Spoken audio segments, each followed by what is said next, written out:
Well, good afternoon, everybody. Thank you for joining me.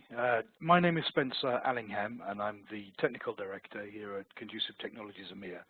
I'm going to discuss this afternoon in this session what we can do to make your instances of SQL Server run more efficiently, faster, better, allowing you to get more transactions done at the same during the same time period using the existing infrastructure that you already own. So, without further ado, let's dive straight in. Flip on to the next slide here. So, some of you may be sitting there thinking, well, just who are Conclusive Technologies? I've never heard of them.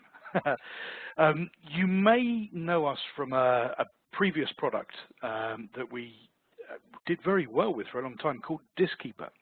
And you'll probably remember that as being the sort of go-to solution for defragmentation. Now, that was what we used to do in the old days, and we sold an awful lot of licenses of that all over the world, did very well from it. But the technology has moved on immeasurably since those old defrag days. So I want to talk a little bit about that new technology and just what it can do for your SQL servers. We rebranded to Conclusive about 4 or 5 years ago now because of that shift away from just being a defrag solution and being more about a performance solution for Windows systems, both physical and virtual. So don't worry if you're only virtualized or you still have some physical servers, this technology can apply equally well to both types of platforms. And it was because of the change that we made and the improvements in the technology that we made that Gartner gave us the Cool Vendor badge around about the same time, which was very nice. And we've had deep engineering relationships with Microsoft since the mid-90s. We also have deep engineering relationships with VMware as well.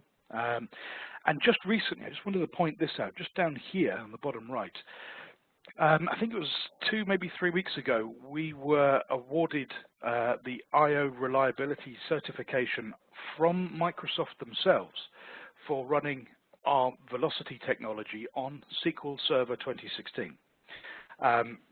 And what they did was put it through its paces on a machine in Microsoft Azure running SQL Server 2016. And they set up a test load using a load generator called HammerDB to simulate a sort of online transaction processing type workload using SQL 2016, of course.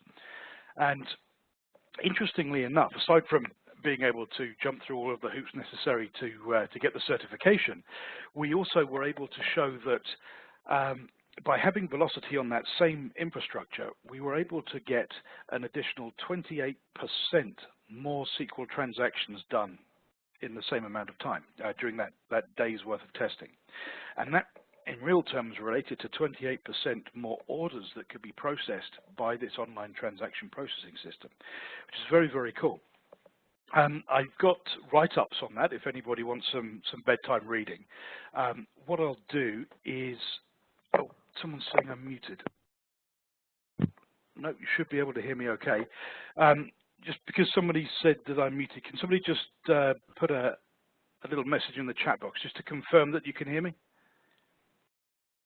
I don't want to be sitting here talking to myself.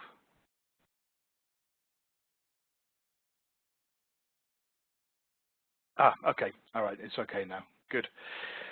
Thank you for that, Stuart. Right. So yeah, I've got some written documentation about the certification and about what we did from a testing point of view. I'm very happy to share that with you guys. If you want to send me an email to request it, my email address is sallingham@conducive.co.uk, and I'll just put that in the chat box as well. Sallingham@conducive.co.uk. There we go. So if you want to get a copy of that documentation, please let me know and I'll be happy to send it out. And that reminds me of another thing I wanted to mention. As we're going through this session, let's keep it as interactive and informal as we possibly can, given the restraints of WebEx. if you have any questions as we're going through, please use the Q&A box. It should be on the bottom right-hand side of the window here. Send me the questions that you have. I'll answer some of them as we're going through, and then we can have a Q&A session at the end. And I can't promise to answer every single question, but I will do my best to answer the ones that I can. So let's flip on to the next slide here. Now, some of you may have seen in the press that we recently published the results of a survey that we did. I think it was about 1,400, maybe a little bit more different companies responded, all IT professionals. One of the questions we were asking is this one here on the screen. So, regarding your IO-intensive applications running on SQL, do you experience staff or customer complaints due to sluggish performance? Interestingly, 27% responded yes. And that's a reasonably high percentage for people admitting that they're getting complaints about performance. So if that rings true with you, then please keep listening, because I'm sure we can help. Even if you're not getting customer complaints, there's still a lot of people out there that would love to get additional performance from SQL Server, but without having to go through the expense of spending out money on additional hardware or hardware upgrades to achieve that performance gain, because that's an expensive solution when compared to a software-only solution, which is what I'm talking about here. So let's talk a little bit about what you're likely seeing in your SQL environments and your Windows environments generally right now. This is a rough representation of a virtualized environment. So in the middle here, you've got your physical host hypervisor. So this could be something like a VMware ESXi server or a Hyper-V host, or KVM running over Red Hat, or what have you. And this physical computer is hosting a number of virtual machines. Now, for the sake of this webinar, these could all be hosting instances of SQL, but you might also have some file and print, maybe some business information systems like IBM Cognos, or it might be running SAP. Maybe there's still a few of you running Exchange and haven't moved to Office 365 yet. The point is, they're all generating storage I/O traffic, which is being funneled down through the physical host and then onto the storage at the back end. And in most enterprises, in most companies, this storage will probably be a SAN, a storage area network. Doesn't have to be, though. You know, our solution will work with other types of storage as well. In fact, we are actually storage agnostic and hypervisor agnostic.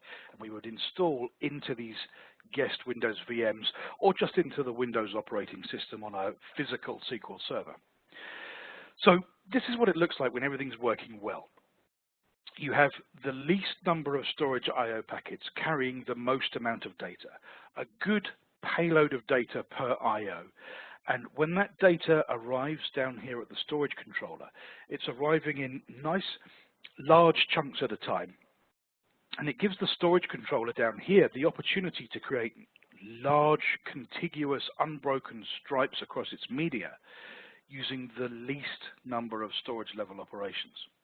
So this is a very efficient way of moving data between server and storage and back again if it needs to be read in at a later date.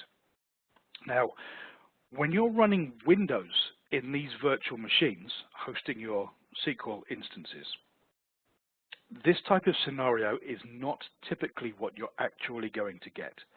What you're actually going to get looks a bit more like this. So what's happening here? Why is this efficient?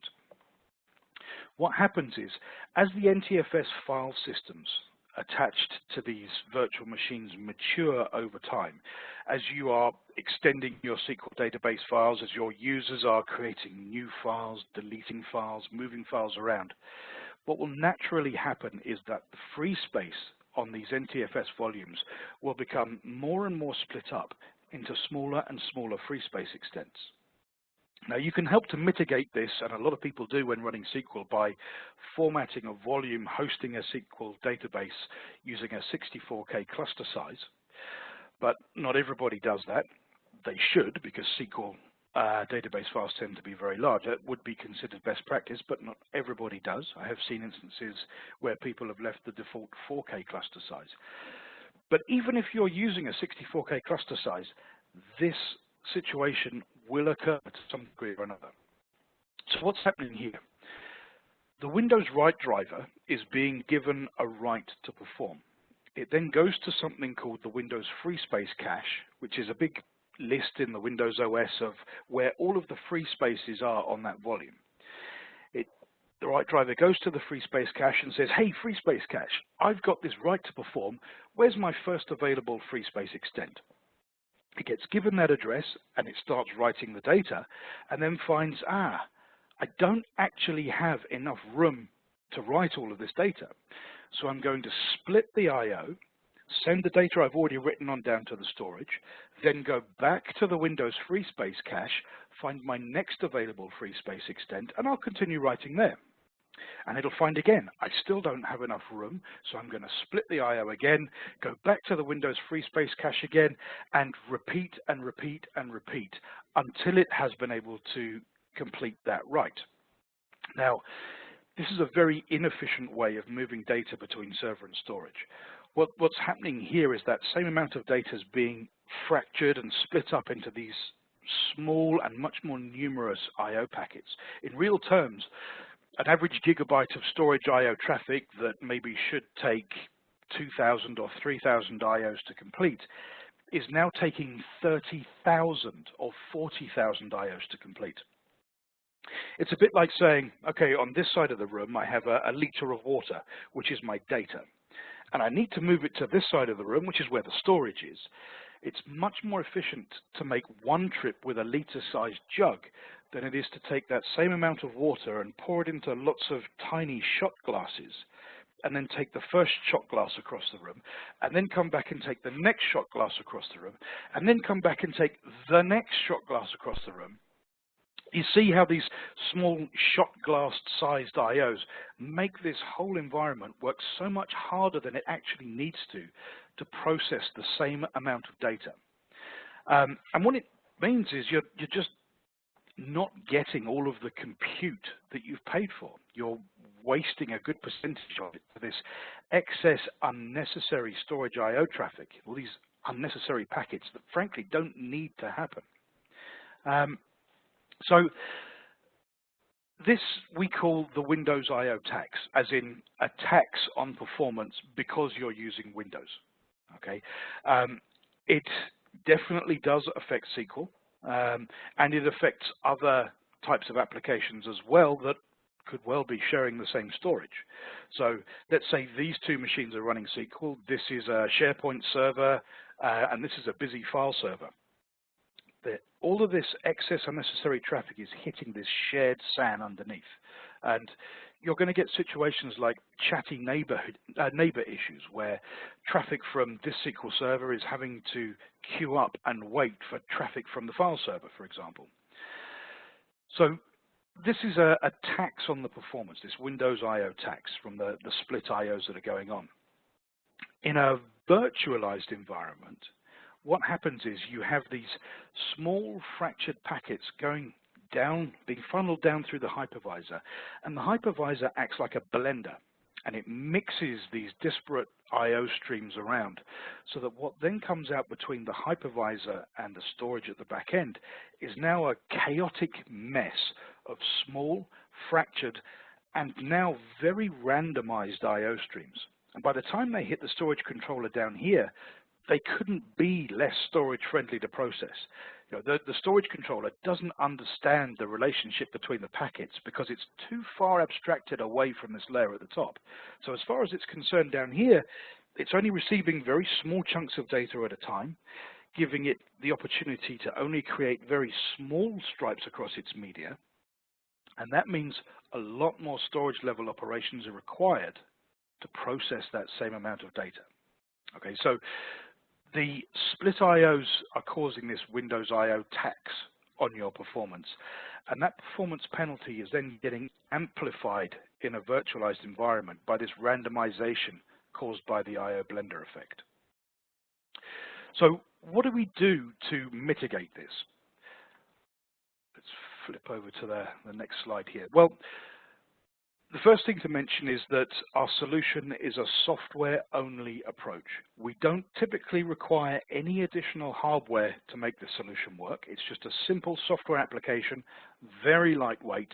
It sits as a very thin storage filter driver in the Windows storage stack, and it adds an extra layer of intelligence that the Windows write driver can use, so that instead of having to go back to that Windows free space cache to find the next free space extent that's not big enough, it says, hey, write driver, start writing here on the NTFS volume where there is a large enough area of free space to put that data into without having to split it up, or split it up the least. So we're not holding up a write, we're not defragmenting on the fly or compressing or deduping or anything like that. It's still the same Windows write driver creating a standard NTFS IO packet and sending it out to the storage. It just now has the intelligence to write it in the least broken up way and send that data out in as large a chunk as possible. Now, that significantly reduces the amount of storage IO traffic that actually has to go out. You're still sending out the same amount of data, but you're doing it in a much more efficient way. A good analogy for that is, I know some of you will have suffered the pain of driving around the M25 motorway that goes around London at rush hour. For those of you that aren't familiar with it, it's not so much a motorway as it is more of a car park at rush hour. So you've got everybody sitting in their cars bumper to bumper, and nobody's really moving faster than about 10 miles an hour. It's very, very slow and very, very frustrating. So imagine that each car on that motorway is an IO packet, and each person inside each car is your data. What we're effectively doing is taking all of the people out of all of the cars, and we're putting them into coaches and buses, and then taking all of the cars off of the motorway and getting rid of all of that congestion so that the people, or your data, can now flow to where they need to get to in a much more efficient manner. I hope that makes sense. I know it's an odd analogy, but I hope it makes sense. So that significantly reduces the amount of IO traffic. What we also do is set up a RAM cache using some of the idle available memory that's sitting there in every Windows machine, whether it's physical or virtual. And from there, we can satisfy a good percentage of the read IO traffic, which again, means that that traffic doesn't have to go out and be dealt with by the slower storage on the back end. And RAM, quite simply, is just faster. RAM is roughly 10 times faster than Flash and SSD.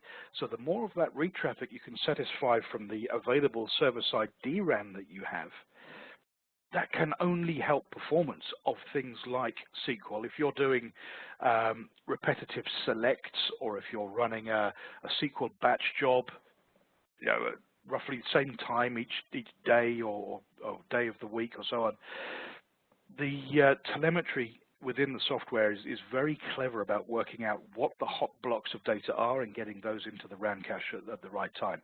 And we're actually focusing not so much on cache hit rate, but we're focusing much more on the type of IO that slows down the storage the most and will give you the most performance gain. So the telemetry works all of that out for you completely automatically. There's really very little for you to do other than just install the software and reboot the machine so that it can become active. We have a benefits dashboard, which I'll show you in a moment. This is a reporting system that not only shows you how much storage traffic you're eliminating from actually having to go out to the slower storage on the back end, and of course that's broken down into reads and writes, but it will actually show you the amount of storage IO time that you're saving by eliminating that traffic from the slower back-end storage. And the last point on here is that, well, we actually guarantee to solve the toughest performance problems that you have on your SQL servers or other servers you may have in your environment, or we'll actually give you your money back. Now, there are not many software companies that will provide that type of guarantee, but hopefully that gives you an idea of how confident we are that really this stuff does work. We've been doing it for over 30 years. a lot of the top hardware manufacturers actually OEM the caching technology for use in their own products. So it's been widely used all over the world by many people, and some of them don't even know that it's there, but it is, and it's making their equipment run faster than it otherwise would. Now, that being said, I don't want to appear like I'm a chap on a shopping channel trying to sell you stuff. I honestly, you probably tell, I'm not a sales guy. I'm just a lowly engineer. So we have alternatives so that you can try the software out. For everybody that's joining me on the presentation today, you're going to get one full copy of the software that you can put onto one of your problematic servers and see for yourself what we can do.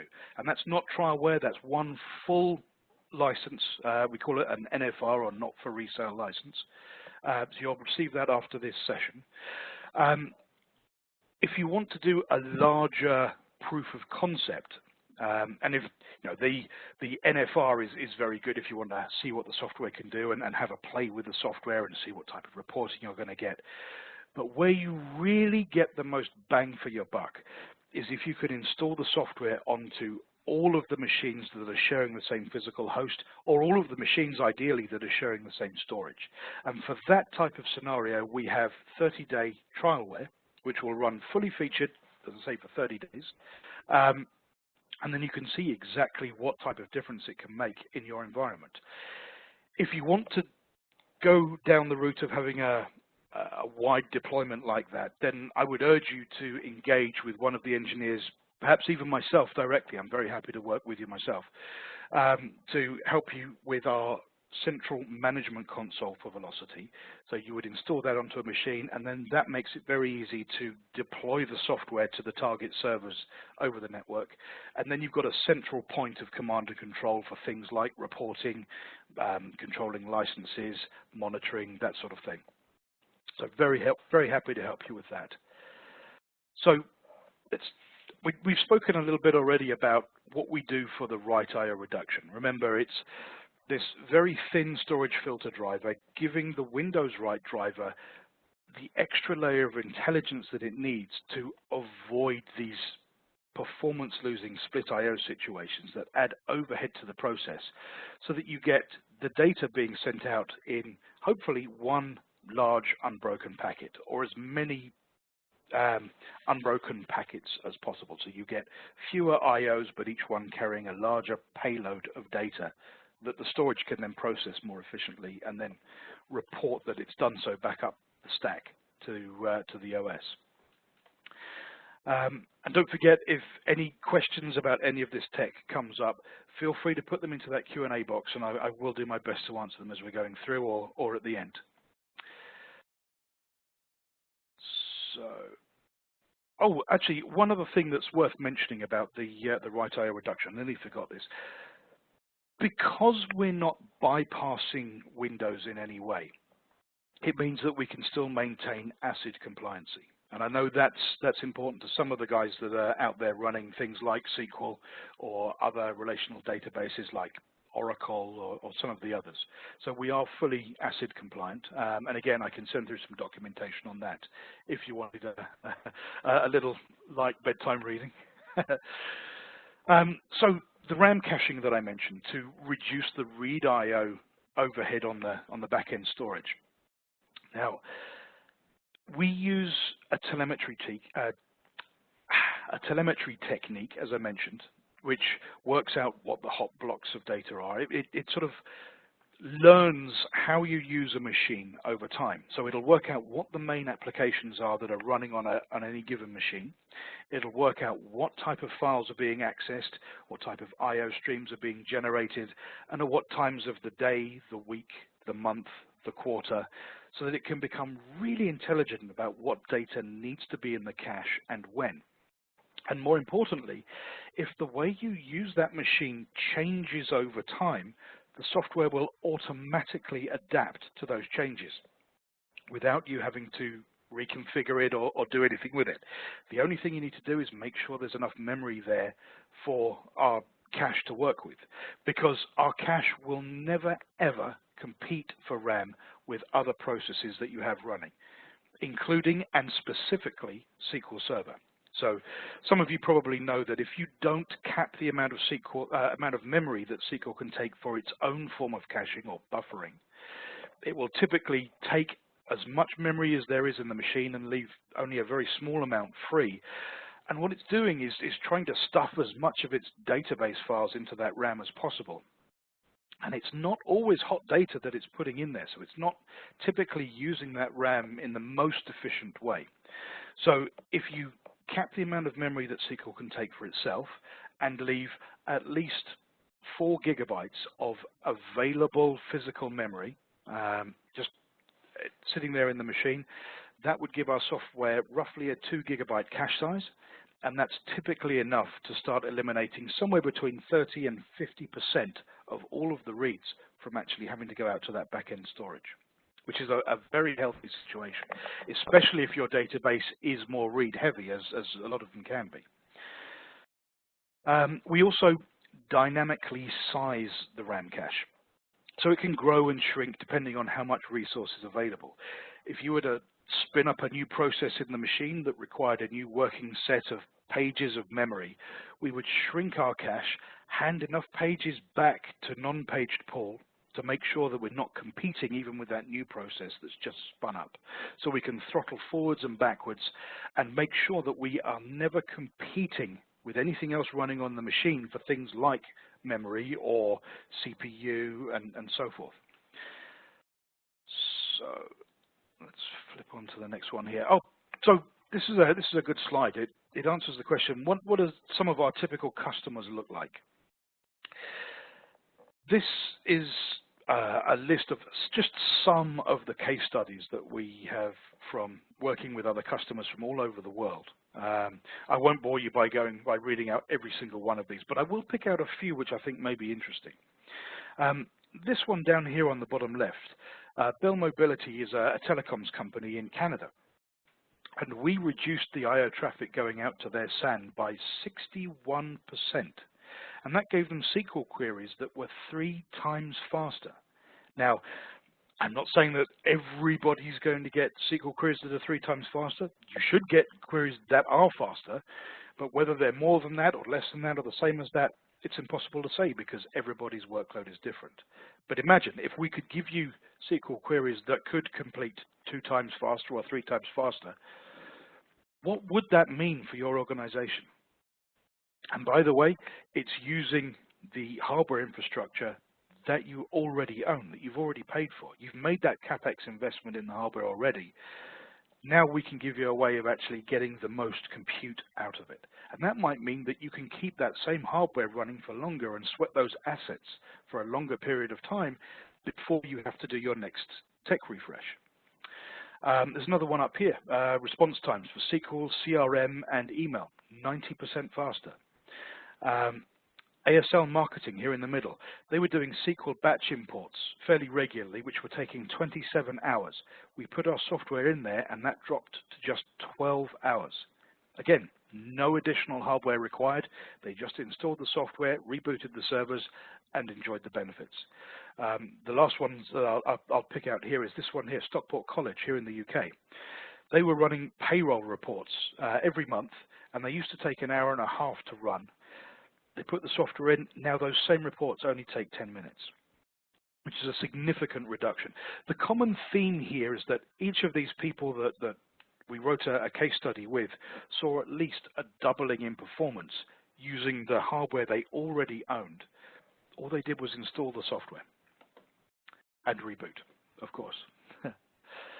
Some of the latest examples, again, I won't give you death by PowerPoint by reading through all of these. But I can send you a copy of this deck after the call to anybody that wants it.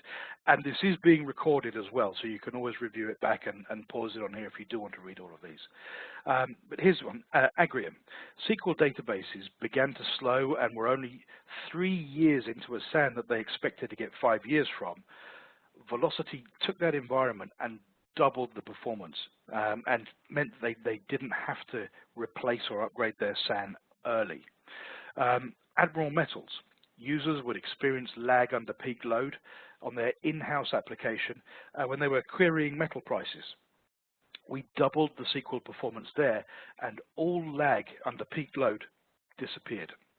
And the final one here, we've got Alvernia University, 3,000 students accessing an LMS application, and it was timing out, quite simply because it wasn't able to keep up with all of those requests.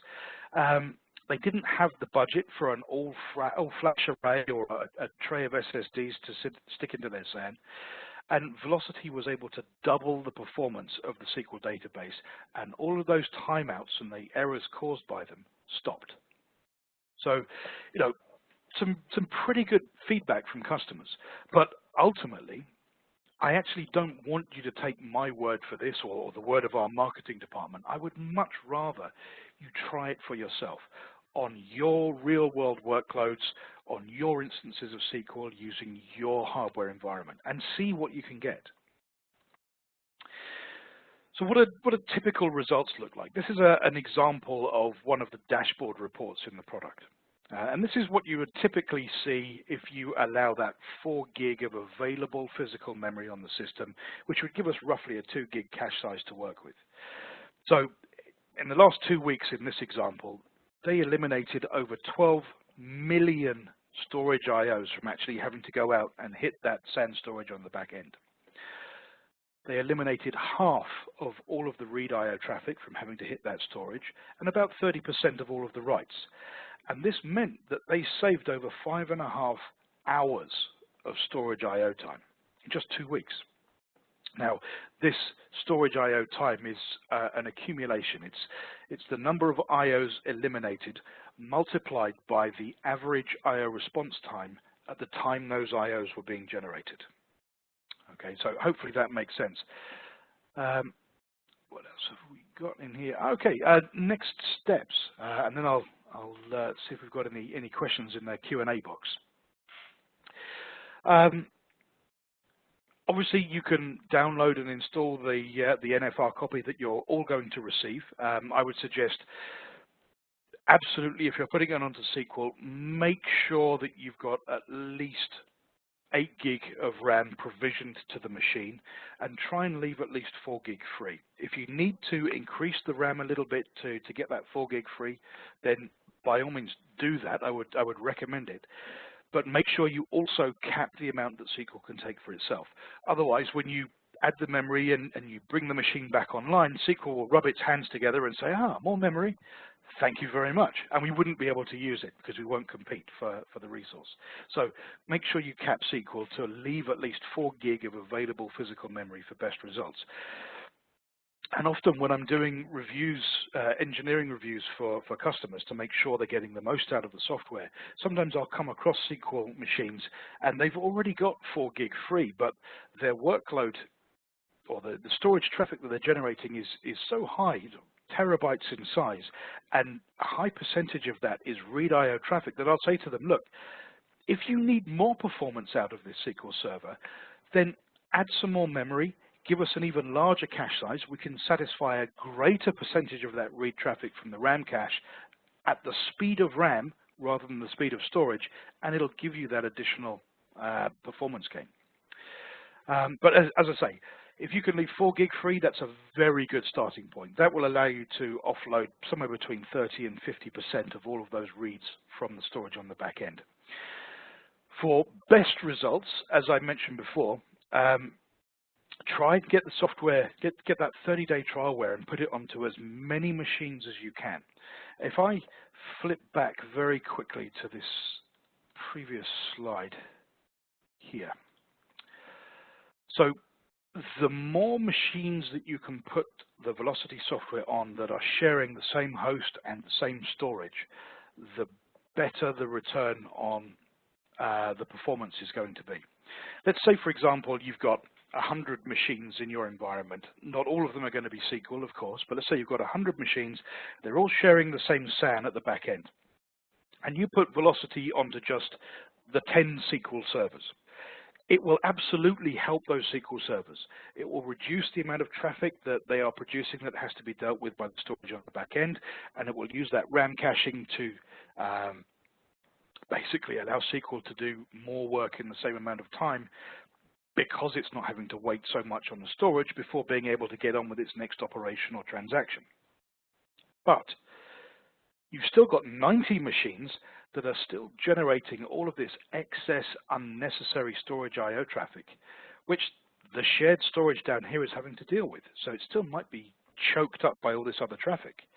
So for best results, if you were to put velocity onto all of those machines, then regardless of which machine is generating the storage I/O traffic at any given time, you have the most amount of I/O packet reduction and the least amount of stress and workload on this back-end storage.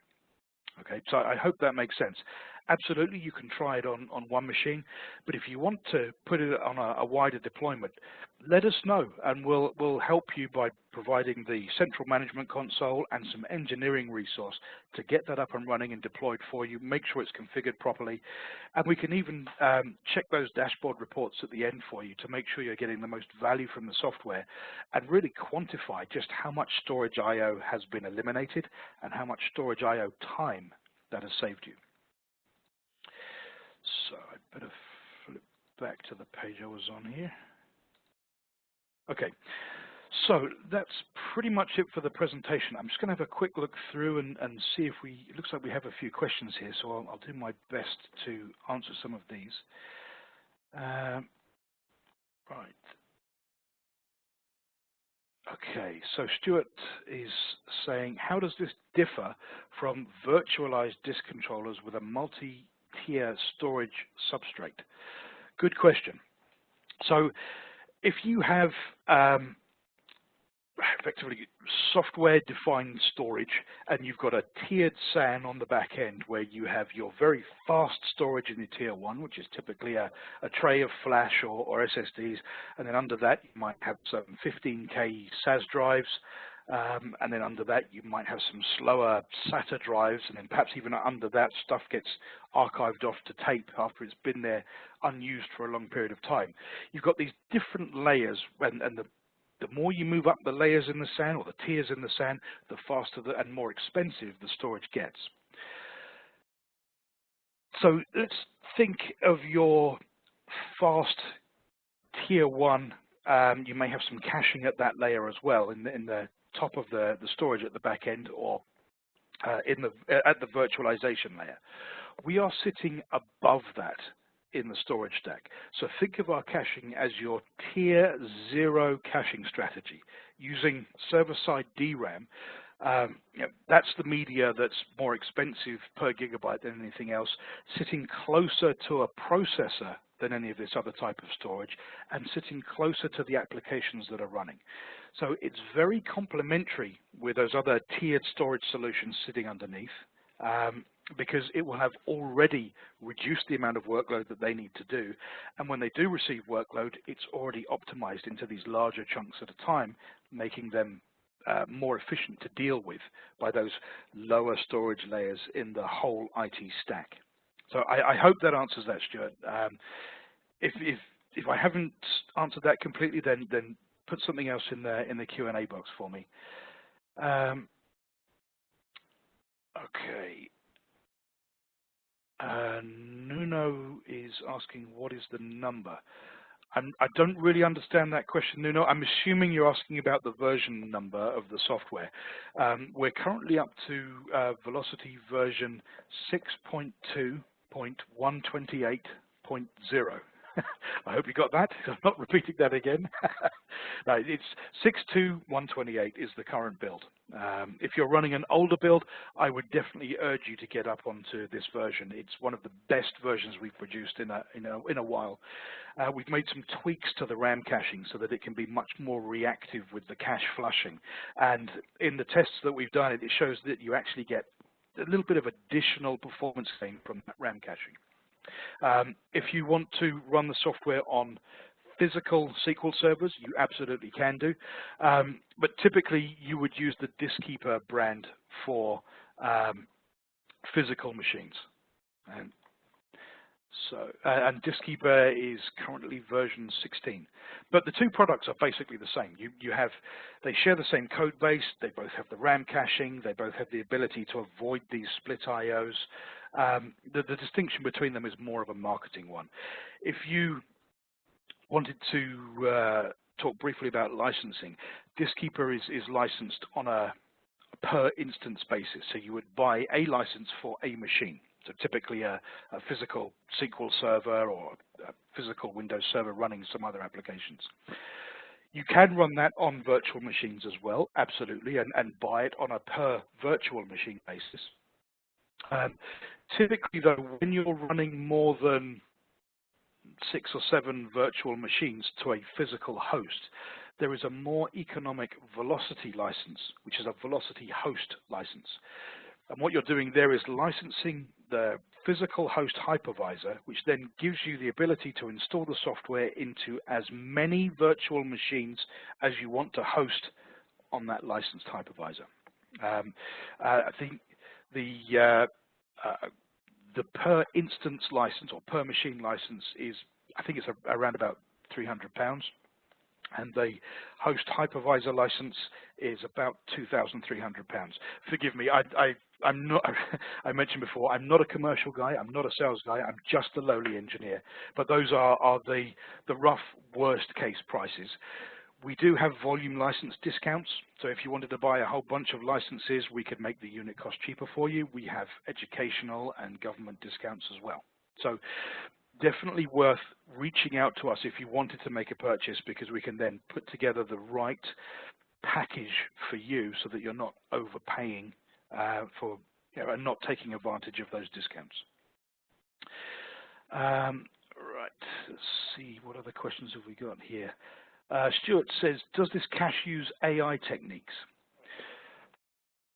In the traditional sense, no, it's not true artificial intelligence. It's using algorithms, but it's not a true learning AI. It's using algorithms to self-tune itself. So I guess kind of, but not in the traditional sense of AI.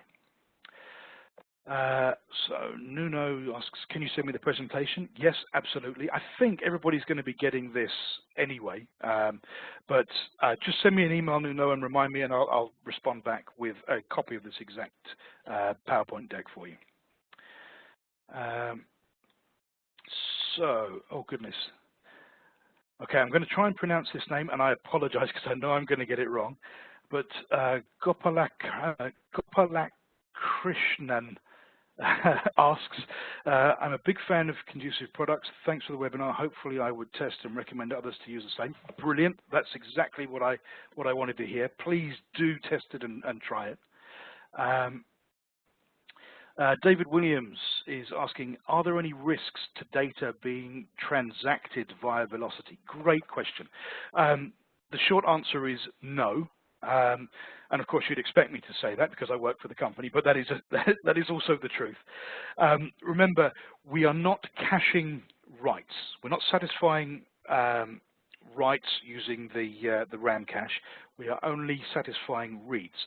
Any writes that occur go straight out to the storage as they normally would, and it's the standard Windows write driver creating a standard NTFS IO and sending that data out. So if somebody tripped into the data center and pulled the power cable out of the back of the server, it would be at no more risk for having the v-locity software there. Right. So what versions of the Windows OS are supported and who are your competitors? Oh, another great question. That's from David again. So the current versions of Distkeeper and v-locity are supported and certified for Windows Server 2008 R2 and later, up to and including 2016. If you are running 2008 pre-R2, or heaven forbid, some of you may still be running 2003. I hope not, but you never know. We can provide you with a previous version of the software to work with those as well. But hopefully most of you will be running 2008 R2 or later. Let's see. Oh, who are the competitors? That is an interesting question. There are other companies out there that are doing storage I/O traffic optimization or acceleration. pretty much all of the ones that I can think of would require you to use additional hardware to make their solutions work.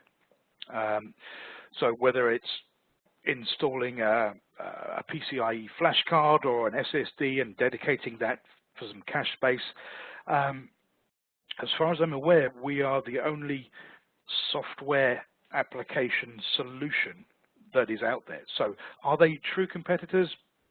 Maybe, I would suggest maybe not, because they require additional hardware, whereas we're taking the hardware you already own and using that for just optimizing it to make the workloads run more efficiently so that you can get more from what you've already paid out on. The only other thing that I would consider to be a competitor is actually the mindset and attitude of engineers like me, and maybe like you as well. And tell me if this rings true. I don't mean this to sound rude. What I mean by that is, for decades, we've been taught that if we are faced with a performance problem in a compute environment, the go-to solution is usually hardware-based. So do we need to install a tray of flash or SSD into the SAN? Do we need to put more spindles into the SAN to spread the load of that I/O traffic over a greater number of moving spindles and then deal with it that way? So yeah, it's that attitude of saying, okay, I've got a performance problem, now I need to budget for hardware. It's an expensive way of solving this problem, significantly. The software is priced as software and will always be significantly cheaper than the hardware that you would need to achieve the same type of performance gain. Now, I'm not saying you're never ever going to need hardware again. Of course you will at some point, but why not optimize things so that you can get the most out of the hardware that you've got? And then when you do finally need to buy more hardware, well, maybe you don't need quite so much of it. Maybe you can break this dependency on overbuying and over-purchasing in order to over-provision for all of this excess unnecessary storage traffic that in a lot of cases actually doesn't need to happen, or certainly doesn't need to happen in such an inefficient way.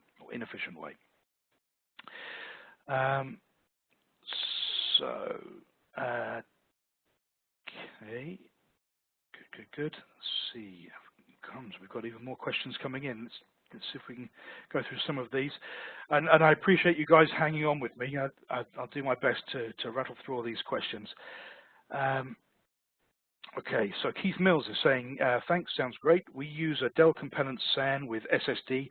Do you still think there will still be an improvement via this Windows Write Intelligence? Any idea why Microsoft haven't tried this as part of SQL? So the second part, I don't know why Microsoft haven't tried this as part of SQL. I'm guessing they have bigger fish to fry generally, and other features that they're working on that would be more beneficial to Microsoft and its customers. Do I think there will be an improvement? Yes, I do. One of the dirty secrets with SSD storage is that the write performance will tend to degrade over time. The reads will always stay fast, and sort of always give you that day one speed experience when you're reading data from the NAND cells. But as time goes on, you'll get more and more erase write cycles being required as you're writing data out to those SSDs.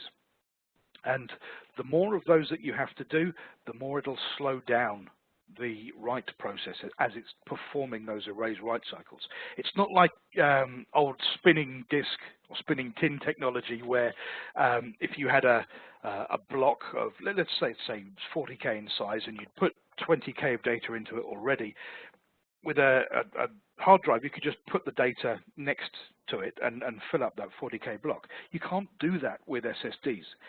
If you've got a NAND cell that's 40K in size and you have already written 20 kilobytes of data into it, you can't just plump that extra 20K of data next to it. What has to happen is the existing data has to be buffered out. You then have to erase the NAND cell, put the new data with the old data, and then put that back into the now cleanly virgined NAND cell. And that adds overhead. The more times that has to happen, the slower the writes are going to take. And you can see on the internet bell curves of testing where they've done this. One of the happy byproducts of this, especially if you've got direct attached SSDs, is that our software will recognize them and will help to avoid a lot of these erase write cycles that not only prevents the write performance from degrading, but it will also lengthen the life of the SSDs because you're not doing so many erase write cycles. And of course, the more that you can satisfy traffic from RAM rather than SSD, the more that's going to help performance too, because RAM's just quite simply faster. Right. So Richard Moore says, on our development machines, we replace the underlying LUNs by cloning the volumes from our production server. In regards to learning how the application works, will this rip and replace trip up the software? Let me just consider that for the moment.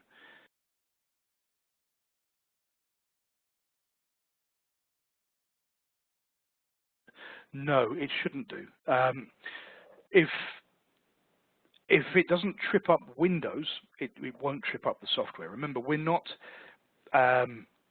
actually placing the data down at the lower layer at all. It's still Windows dealing with it. So if Windows is okay with that type of behavior, which I'm assuming it is, you won't have a problem by putting our software in there. It won't trip it up. Okay, Barry Bucheri says, is there any known problems whilst using virtual backup solutions? No, and in fact, we've got some case studies of people using things like Veeam and Backup Exec, where we've dropped their backup times by about half. Now, I'm not saying you're going to see that in every instance, but certainly where we're making the storage at the back end less busy, yeah, it will allow those backups to complete more quickly. So, okay, so Gopala Krishnan says, I have a question for Conclusive. Why are your products mostly concerned about Microsoft products? Does it have a performance impact on open source platforms and databases? Yeah, there's no getting away for it. This is a solution for Windows environments. If you're running SQL on Windows Server 2008 or 2012 or 2016, that's really where we can help. If you're running other databases like Maria or MariaDB or something else, and you're running it on a Linux platform, we don't have the software to install on Linux machines. This is only to install onto physical and virtual Windows machines, I'm afraid. Now, if you have a mixed environment, so you've got some Windows machines and some Linux machines, and they're all sharing the same storage, and you reduce the amount of traffic coming out of the Windows part of the estate, that will help to reduce things like I/O queue depths and latency and make more storage bandwidth available. And those Linux machines will be able to take advantage of that by default.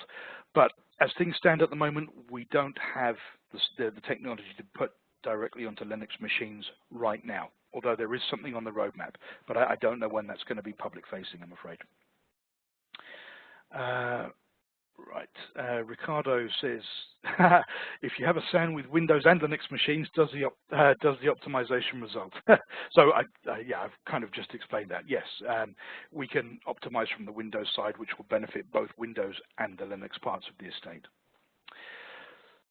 So I think, Gopala Krishnan says, thank you for your response, sir. You're very welcome. I hope it made sense. I think that's pretty much it for the Q&A. So I'm gonna call a halt to the proceedings there. Genuinely, I hope this has been useful. I've tried to keep it more technical rather than more salesy. I hope I've achieved that. Please, though, do try the NFR that you're going to receive.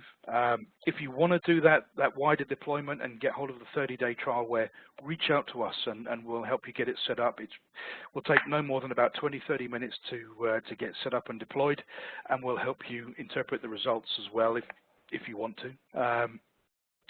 Yeah, let's see what we can do for your SQL servers. So that being said, thank you very much for your time, everybody, and yeah, look forward to speaking with you all soon. Take care.